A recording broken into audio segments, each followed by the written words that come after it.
G'day everyone, I'm D-Mac from the NBA Fantasy Bible, and of course along with me is Kayla Fonte from The Last Word on Sports, and together we are Between Two Hoops, NBA Fantasy Basketball Show.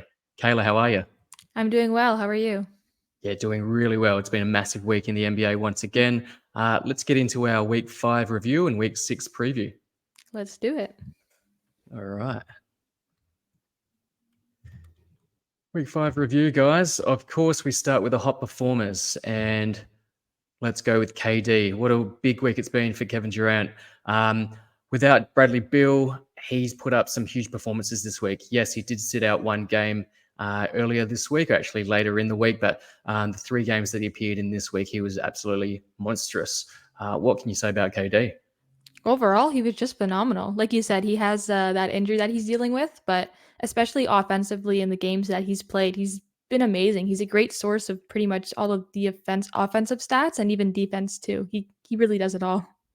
Absolutely, and I think he well-deserved rest last night against the Knicks, and it turned out to be okay where Booker actually got the winning shot close to the end of the game. So, yeah, Kevin Durant has looked amazing. He hasn't sat out that many games, and I guess without Bradley Beal, has really taken upon himself to propel the Suns up the standings. Trae Young, what a massive week it's been for him. The Hawks have looked really impressive quite recently. I know they've had a couple of injuries, but Trae Young's actually improved out of sight this week. Yeah, he's been on a scoring tear just overall, and it's good to see after he had that slower start to the season, he's starting to change his pace a little bit and get back on track, which is really encouraging for managers who drafted him. Absolutely. And in terms of his shooting as well, he's shot greater than 50% this week, which is vastly different to how he started the season. He was still providing those assists, still providing the elite free throws, but it's been his shooting, his scoring uptick as well. So it's been a great comeback for Trae Young.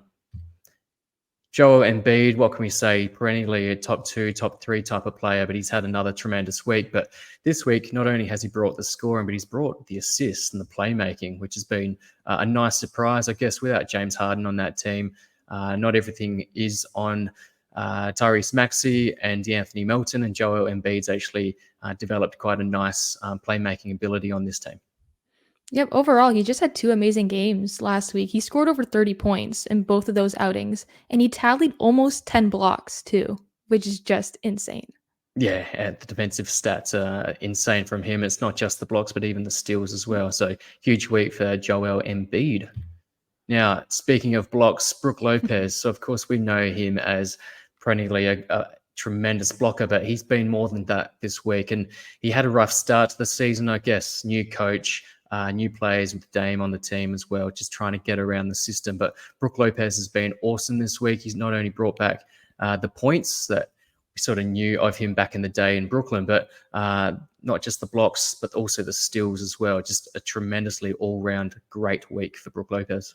His numbers almost don't even feel real, and he's giving you great production in several categories too. He even had, I think it was almost a 40-point game sometime this week too, which is just insane for him. Yeah, and his shooting percentages are unbelievable. We thought that he was getting a little bit older, a little bit slower, and he was actually dropping down a lot of the draft boards as well. So for those that did pick him up later in the draft, you'll be really happy with his performance in the last couple of weeks. We don't really need to speak too much about Nikola Jokic, but it wouldn't go a week without seeing tremendous performances from the number one fantasy player across the last 3 seasons. But Nikola Jokic has just been mammoth. I guess without Jamal Murray, he's just taken a step up in terms of scoring output. But of course, his all-round output has been awesome. Yeah, in terms of scoring, he had 3 30-point games this week, which is crazy. And even his rebounding numbers too have been just off the charts. MVP. Yeah, and he's actually had quite poor shooting in terms of his normal output, particularly from the free throw line. But yeah, just typical Nikola Jokic, and we come to expect it, but just another hot performance from him. Tyrese Halliburton, again, just one of these young studs. He's putting up insane assist numbers, but he's actually bringing the points. So coming into the season, a lot of us in category leagues would have thought of him as a bit of a punt points guy, but he's actually lifted his output, and he's shown a lot of aggression on offense, which has been awesome. He's just looked really good all round, and it's looking like over the next decade, he'll be just a top 3, maybe top 5 guy in terms of fantasy in both category and points leagues. Yeah, overall, it's just this combination of scoring and assists that makes him especially valuable in points leagues too. Yeah, absolutely. Yeah. And he's really propelling the Indiana Pacers, and they're looking quite good this season to start with, which is also good for the longevity of his performance at the back end of the season as well. The more competitive they are, the likelier that he'll be playing down the stretch. Now, in contrast, the disappointments and also some buy lows, not necessarily, but we'll get to that shortly. Jaren Jackson Jr., he's had an awfully disappointing start to the season, and some actually think he is a buy low, but maybe this is just who he is at the moment. It's just hard to fathom at the moment after such a really good year last year alongside a Jar. We thought that without Jar to start the season, with suspension, of course, that his output actually would be improved, greater usage, more responsibility, but it hasn't been the case. Yeah, I think that this is a trend that we'll continue to see until Ja gets back. I've talked to a lot of people and they all say that he needs Ja to thrive, and maybe that is true, but it's something that we won't find out until mid-December. But overall, he's just been struggling offensively. He's not posting the same numbers that we saw in blocks too. It's just almost like a completely different player. Yeah, and in terms of categories, we know that that's where a lot of his value lay in terms of the blocks, and because he's not producing those blocks as well, it's hurting his all-round value. And as you mentioned, his offensive game has struggled a bit. Now, his teammate at Memphis, he's had a really good start to the season, but it's just been an off week for Desmond Bane. Yeah, he almost cost me my win this week in one of my leagues. I was so disappointed too. But he's had issues with shooting, turnovers too, and his assists have been lower than expected in some games, like posting under 5.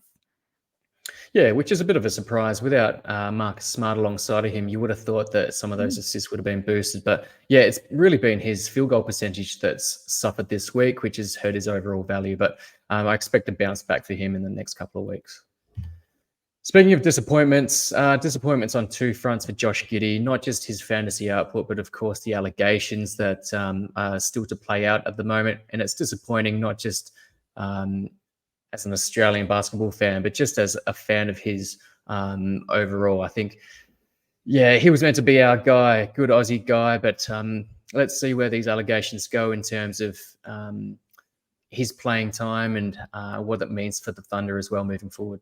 Yeah, the NBA launched their investigation recently, but it's not entirely clear what's going to happen until they announce that. So he's still been playing too, which is a little bit surprising, but they can't really take any action until the NBA comes to a conclusion for their case.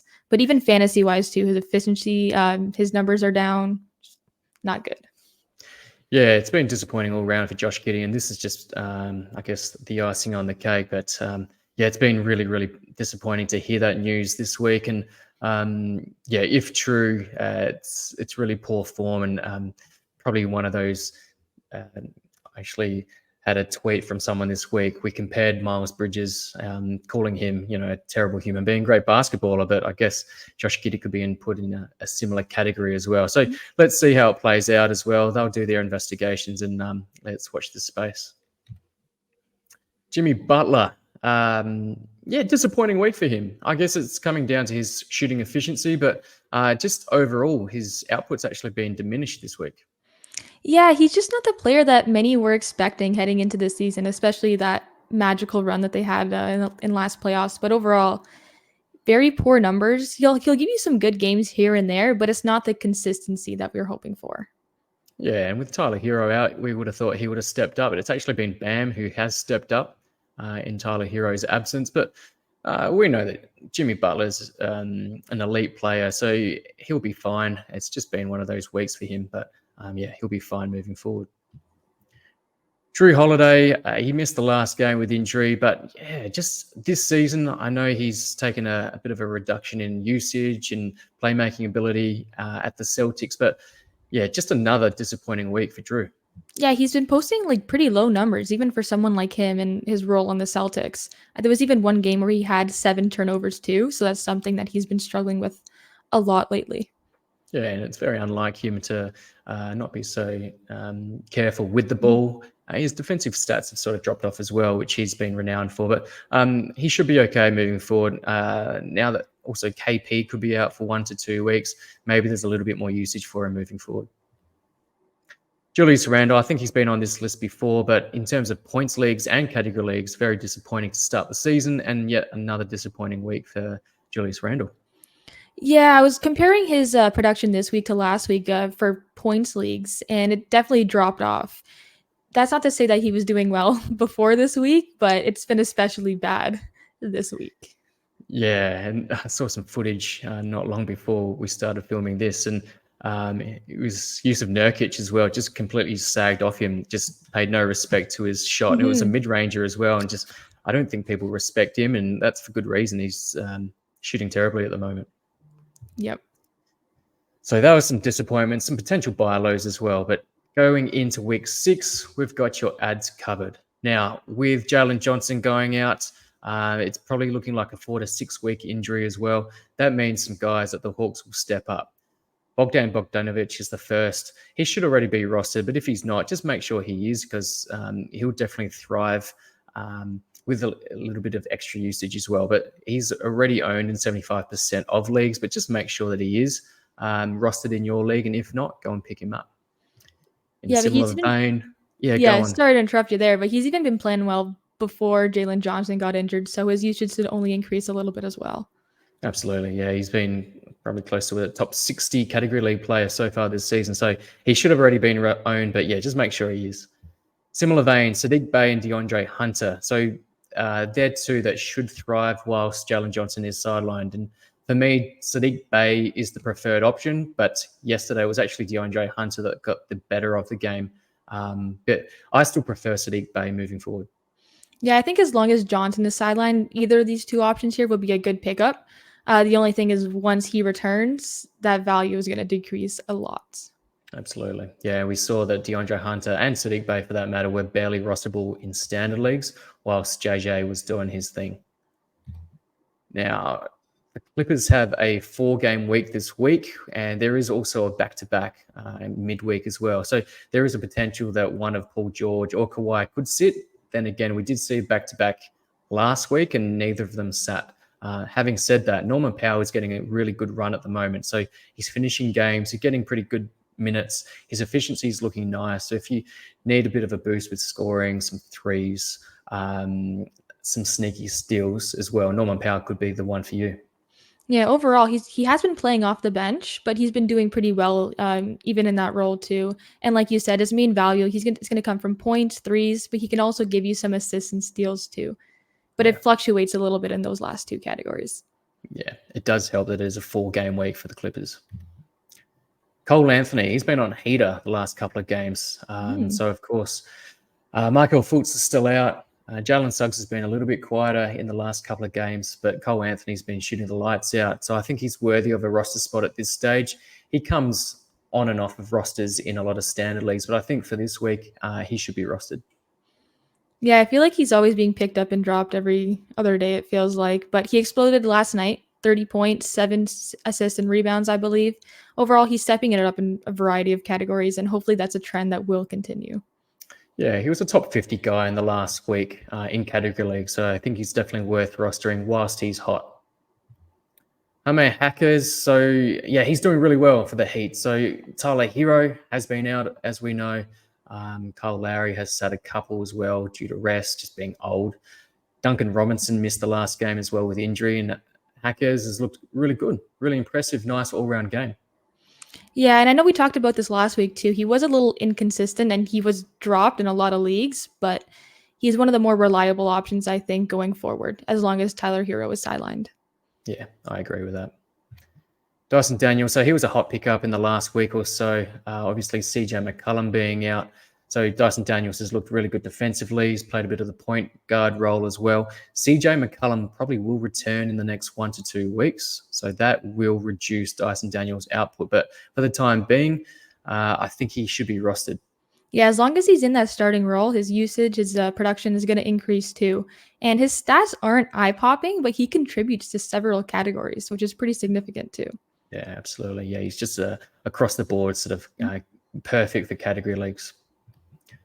Eric Gordon, obviously we spoke about Bradley Beal being sidelined still. and the occasional games where either Devin Booker and or KD are sitting. So Eric Gordon has been pretty consistent, really nice pop for points as well, points and threes. So I think he should be rostered at this stage.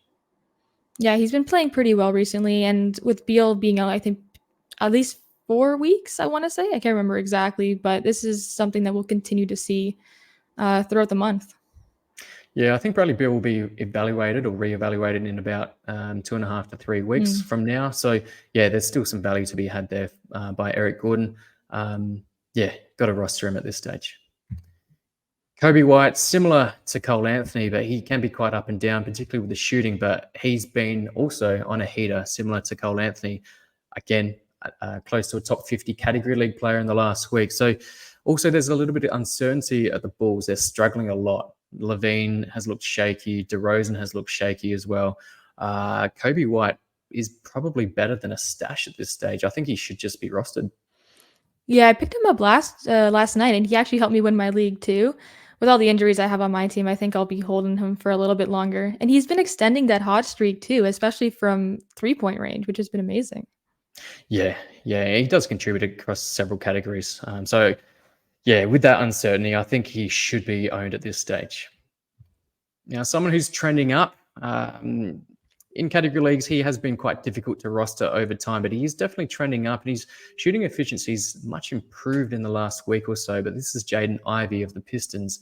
A lot of hype around him last season, been quite disappointing. Still early in his NBA career, but yeah, he has been trending up the last week. Yeah, and I think that's because he started the last few games for Detroit. And we kind of mentioned this before too, but when he's in that starting role, he's definitely worth an ad. Yeah, there's a little bit of topsy-turviness around the guard roles at the Pistons, obviously alongside of Cade Cunningham, but you've had Alec Burks, you've had Marcus Sasser, you've had Killian Hayes. So they've been in and out of the lineup. It looks like it's Jaden Ivy's turn to really flourish at this stage. Bojan Bogdanovic will return to this team probably in the next week or so. So that'll probably hurt Ivy moving forward. It'll probably hurt a few guys on that team, to be honest. But for now, I think Jaden Ivy could be one to keep an eye out for. Dario Saric of the Warriors, he's looked really impressive. But having said that, keep in mind that we've got the return of Draymond Green, I think the next game. So that'll probably hurt Dario Saric's output. But it'll be interesting to see how that rotation looks once Draymond does return. Yeah, over the past few games, he's just been one of the bright spots for the Warriors, and they've been struggling as well. But overall, he provides pretty good numbers in all the primary categories. But like you said, with injuries and even the suspension of Draymond Green, it's something to monitor. Yeah, it's looked like he's returned to his sort of close to top 50 output that he showed when he was at the Philadelphia 76ers earlier in his career. So it's looking really good for Saric at this moment. But yeah, like I said, Draymond is probably going to impact his usage and his playing time moving forward. But let's just monitor the situation. Wendell Carter Jr. is still out, but he probably will return probably in the next week or so. Goga Bitadze is one to have. I know we've talked about the split of minutes between Bitadze and Mo Wagner, but it's looking like Bitadze is the guy to have at this stage. Yeah, he's nearing that return to Carter Jr., but as long as he's out, those two centers are both going to be receiving more minutes. But I would prefer him over Mo Wagner, though. I've streamed him a few times. Yeah, Bitadze is starting, so he does get that first bite of the cherry, so to speak, and he does provide that value with the additional blocks that Wagner doesn't get. So I think Goga is definitely one to have at this stage, whilst Wendell Carter Jr. is still sidelined. We've spoken about him, I think, in the last 2, maybe even 3 weeks, but Keontae George, he's still under-rostered at this stage. He's the starting point guard. He is a rookie, so he's going to fluctuate in terms of his output, but down the stretch, I think he's going to be a top 70 type of player moving forward. So I think he's definitely worth having on your team right now, and then you should reap the benefit moving forward. Yeah, I think he definitely has that potential too. Even last week, he posted great numbers in points, rebounds, assists, and threes. The only thing, and we've talked about this before, is just that shooting efficiency. But the impact he's had, even with those struggles, is very promising. Definitely. Yeah, he did pop off that game, but Larry Markkinen did miss that game. Jordan Clarkson also missed the same game. So Keontae George did pop off. So keep that in mind. It was without two of their stars, but he's still definitely worthy of a roster spot. Santi Aldama, he was a really hot pickup this time last week. I still think he's worthy of a roster spot. He's playing at the 3 as opposed to playing at power forward and even some center minutes, as was proposed once Steven Adams was injured. But he's looking quite solid at the 3. The issue is the playing time once everyone does return. Ja Morant's not too far away. But for now, I think Santi Aldama deserves a roster spot in standard leagues. Yeah, definitely. He had some pretty good games last week too, and he can give you points, rebounds, and sometimes threes, although that does fluctuate a little bit. Yeah, it was looking like David Roddy was taking some of his minutes away in the last game, but I think Santi should be able to get a fair share of those minutes moving forward. But yeah, let's watch this space. Let's see how that rotation plays out. And finally, Brandon Miller. I think we spoke about him as a potential drop last week with Miles Bridges returning. Terry Rozier has now also returned, but we'll get to it shortly. The loss of LaMelo Ball could actually float Brandon Miller's value moving forward. So it is disappointing for LaMelo owners, but Brandon Miller will get a reprieve, and he actually looked quite good last night. Yeah, like you mentioned last night too, when Ball went down after that injury, Miller finished with 20 points and 5 rebounds in his role. So it's pretty promising so far, and it's definitely something to monitor, even with the return of Miles Bridges too. Definitely. All right. In contrast, the drops. We've spoken about it, but Lou Dort should be dropped. That's a no-brainer, but he's rostered still in a lot of leagues. But yeah, don't waste your time in standard leagues on Lou Dort at this stage. Russell Yeah, Westbrook, he's probably more of a points guy at this stage, but he's just not getting the minutes, consistent minutes for the Clippers. I know he had a nice game in the last game, but he was playing a bit of that junk time as well. But just keep an eye on Westbrook, but I think it's safe to drop him in standard leagues. What do you think, Kayla? I think even in points too. I was looking at his stats, and he's very inconsistent. The only thing is that he can pop off any night, but that's not really something that you can predict, especially when Yeah. he's in that bench role. Yeah. I think if we hear that one of the stars will rest on the back-to-back, then you play Russell Westbrook as the streamer. But I just don't think he's worthy of a standard league roster spot at this stage. Similar boat, Benedict Mathurin. So Buddy Hill's regained that starting role for the Pacers. Benedict Mathurin's gone to the bench, and that's really hurt him. Even when he was starting, he was barely rosterable in standard category leagues. What are your thoughts in terms of points leagues? I think he's more of a streamer as well. His points aren't where we want them to be, and he's just too inconsistent right now. But I still think that he's someone who could potentially turn it around, especially with all the trade rumors surrounding Buddy Hield. But at the moment, drop and stream if needed. Yeah, I agree. Andrew Wiggins, again, we spoke about him the last couple of weeks in terms of a drop. Earlier than that, it was a potential drop, but now he had one really nice game, but he's just so inconsistent. I just don't think he's going to provide that output for both points and category leagues moving forward. Yeah, I dropped him a while ago, and I have not looked back. That's right. You had to rename your team. I did. Now, Isaiah Stewart, Jalen Duren's returned for the Pistons, so that definitely hurts Isaiah Stewart. Duren was on a bit of a minutes restriction in the last game, but I think Stewart's going to struggle just to get that output for the Pistons. He's been kind of decent, though, in points leagues, which is kind of strange considering his low production. But overall, he's not going to really give you that much. He's more putting up streamer points, about that average. Yeah, he's just mid. He's nice as a streamer. He's just not a must roster standard league guy for me. Jeremy Sohan, he was a very popular ad in the first couple of weeks of the season, but his output has been really disappointing, particularly recently. And he's not giving you the efficiency that we look for, particularly in category leagues. And I think he's been equally as disappointing in points leagues. Not necessarily, though. I actually do have him in one of my leagues, and I am debating if I should drop him or not. The only thing is that he's doing pretty well in like points wise, even with that, all those struggles with efficiency and turnovers and everything like that. But the thing that's holding me back is just the severity of the injury. We're not sure how bad it is yet. And I think that, at least in points leagues, he's someone that I would hold on until we know more information about. Yeah, and it looks like Pop does have some confidence in him at the point guard role. I don't think it is conducive to a really nice play for the Spurs, and I think it does actually impact guys like Wemby, and he just doesn't have that court vision that someone like Trey Jones does have. But I think Pop's going to stick with it until they do find a better solution, probably in the off season at the Spurs. But Jeremy Sohan, I think in points you said that he's probably still worthy of a roster spot. In categories, I think he's probably able to be dropped. And you don't really need to look back too much. I don't think he's going to kill you if you do drop him and pick up a nice hot free agent. Killian Hayes, I think he was a drop probably a week and a half ago easily. So he doesn't need to be rostered. He's just not getting those minutes for the Pistons. Yeah, he's just been horrible. I was looking at his stats the other day. I think there was even one game where he had 0 points. So I think that speaks for itself.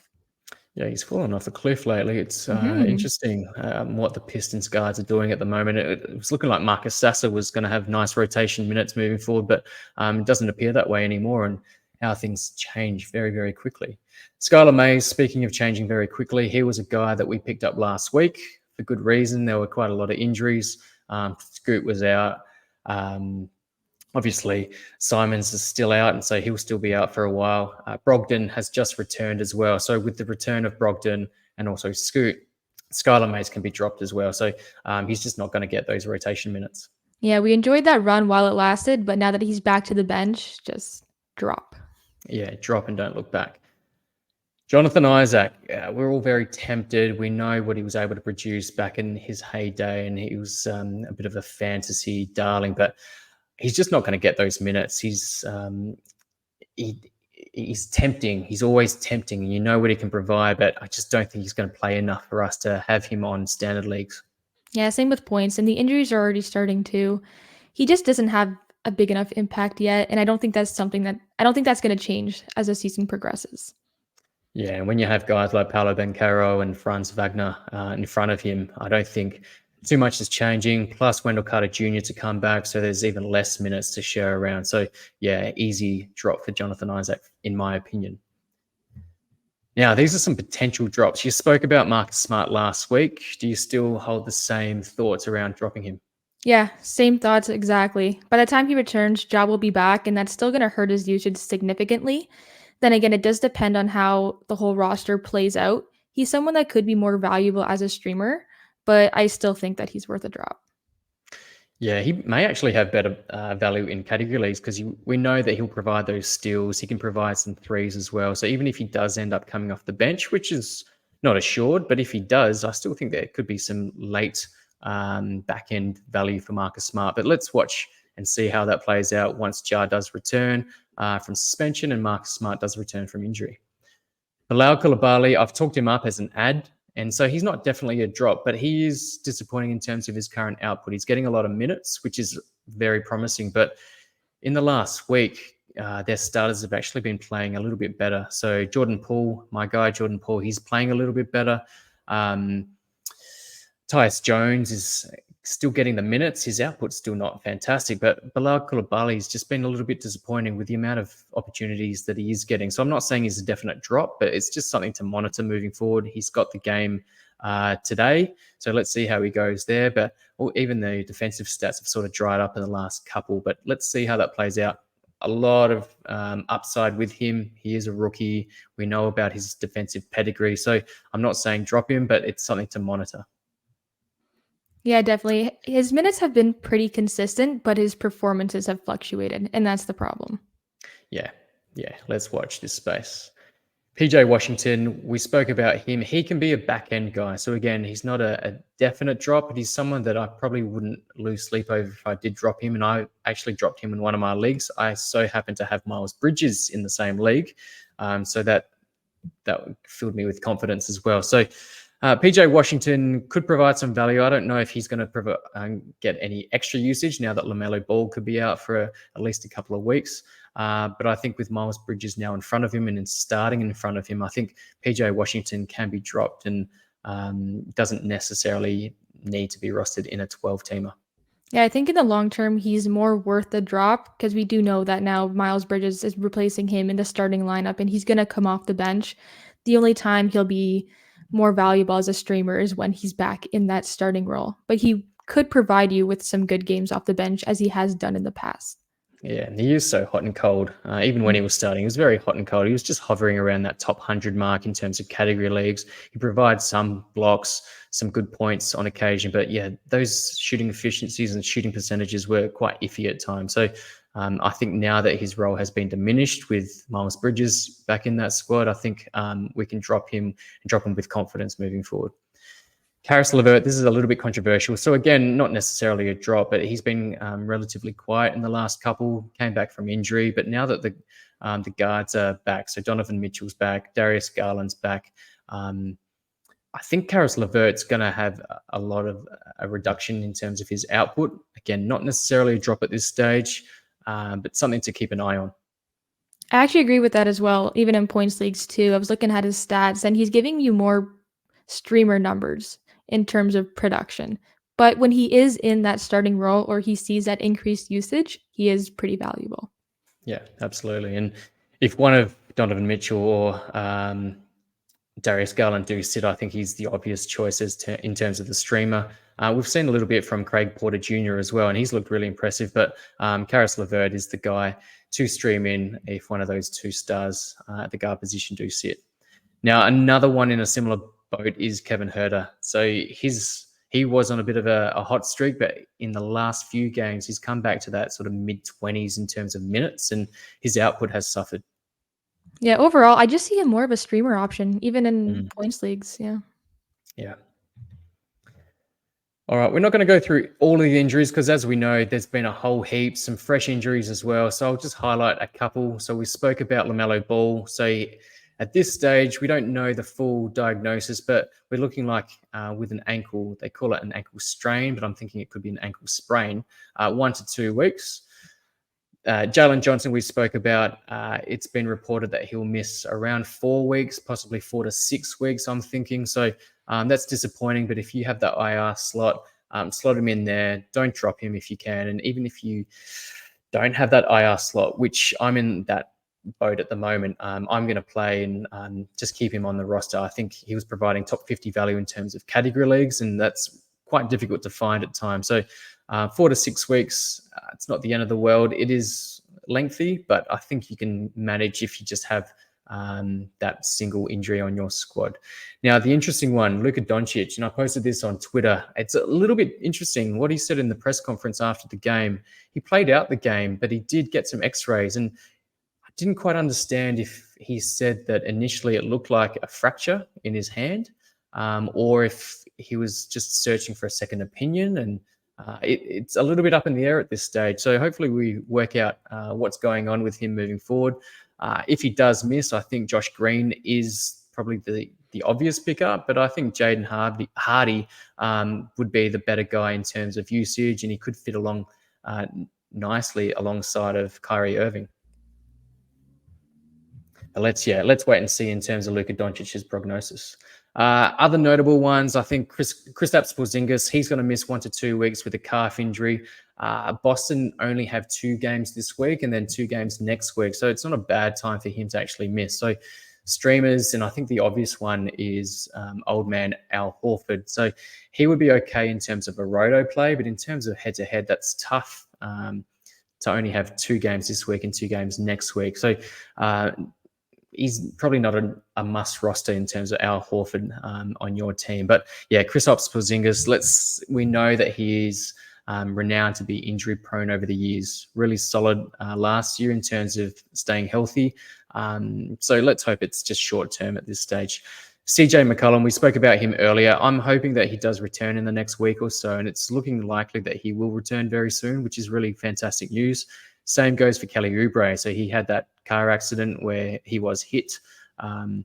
Interesting sort of side story, but yeah, a little bit off topic there. But yeah, hopefully he does return in the next week or so. So that's a really quick recovery in terms of a fractured rib as well.